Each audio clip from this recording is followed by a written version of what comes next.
Hello ಸ್ನೇಹಿತರೆ, ಇವತ್ತಿನ ಒಂದು ವಿಡಿಯೋದಲ್ಲಿ ಕರ್ನಾಟಕ ಲೋಕಸೇವಾ ಆಯೋಗ ಇಲ್ಲಿ ಖಾಲಿ ಇರುವಂತಹ ವಿವಿಧ ಕರ್ನಾಟಕ ಗೆಜೆಟೆಡ್ ಪ್ರೊಬೇಷನರ್ ಹುದ್ದೆಗಳ ಬಗ್ಗೆ ಮಾಹಿತಿಯನ್ನು ತಿಳ್ಕೊಳ್ಳೋಣ.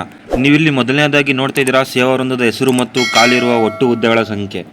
ಮೊದಲನೇದಾಗಿ ನೋಡೋದಾದರೆ ಗ್ರೂಪ್ ಎ ಹುದ್ದೆಗಳು ಖಾಲಿರುತ್ತವೆ. ಅದರಲ್ಲಿ ಸಹಾಯಕ ಆಯುಕ್ತರು ಕಿರಿಯ ಶ್ರೇಣಿ ಸಿಬ್ಬಂದಿ ಮತ್ತು ಆಡಳಿತ ಸುಧಾರಣೆ ಇಲಾಖೆಯಲ್ಲಿ ಟೋಟಲ್ ಆಗಿ 40 ಹುದ್ದೆಗಳು ಖಾಲಿ ಇರ್ತವೆ. ಇನ್ನು ವಾಣಿಜ್ಯ ತೆರಿಗೆಗಳ ಸಹಾಯಕ ಆಯುಕ್ತರು ವಾಣಿಜ್ಯ ತೆರಿಗೆ ಇಲಾಖೆ ಇದರಲ್ಲಿ 41 ಹುದ್ದೆಗಳು. ನಂತರ ಸಹಾಯಕ ನಿರ್ದೇಶಕರು ಖಜಾನೆ ಇಲಾಖೆ 2 ಹುದ್ದೆಗಳು.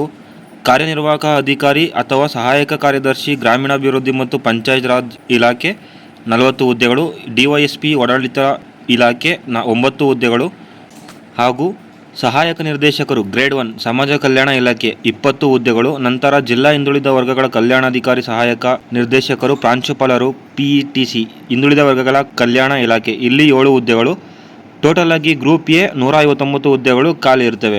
ಇನ್ನು ಗ್ರೂಪ್ ಬಿ ಹುದ್ದೆಗಳ ಸಂಖ್ಯೆಯನ್ನು ನೋಡೋದಾದರೆ ತಹಶೀಲ್ದಾರ್ ಗ್ರೇಡ್ 2 ಕಂದಾಯ ಇಲಾಖೆ 51 ಹುದ್ದೆಗಳು.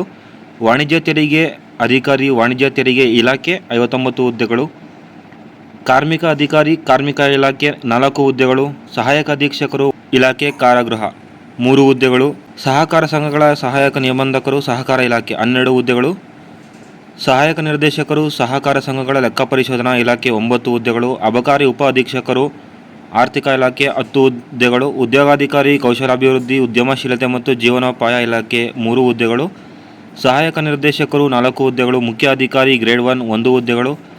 ಸಹಾಯಕ ಖಜಾನಾ ಅಧಿಕಾರಿ 46 ಹುದ್ದೆಗಳು. ಸಹಾಯಕ ನಿರ್ದೇಶಕರು 9 ಹುದ್ದೆಗಳು.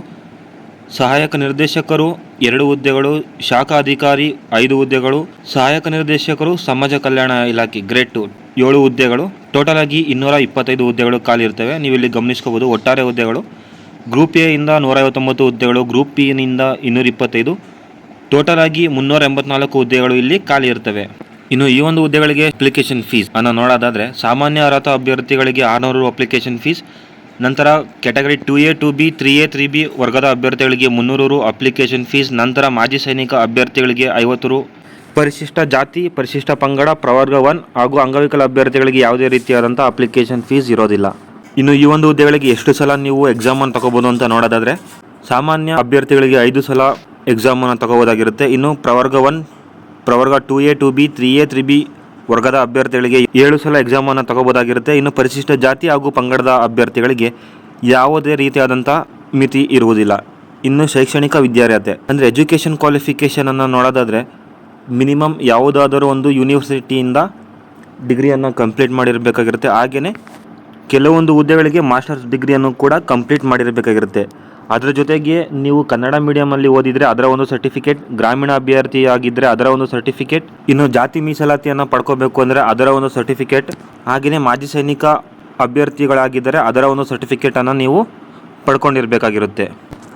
ಇನ್ನು ಈ ಒಂದು ಹುದ್ದೆಗಳಿಗೆ ವಯೋಮಿತಿಯನ್ನು ನೋಡೋದಾದರೆ ಮಿನಿಮಮ್ 21 ವರ್ಷವನ್ನು ಕಂಪ್ಲೀಟ್ ಮಾಡಿರಬೇಕಾಗಿರುತ್ತೆ. ಹಾಗೆಯೇ ಸಾಮಾನ್ಯ ಅಭ್ಯರ್ಥಿಗಳು 38 ವರ್ಷವನ್ನು ದಾಟಿರಬಾರ್ದು.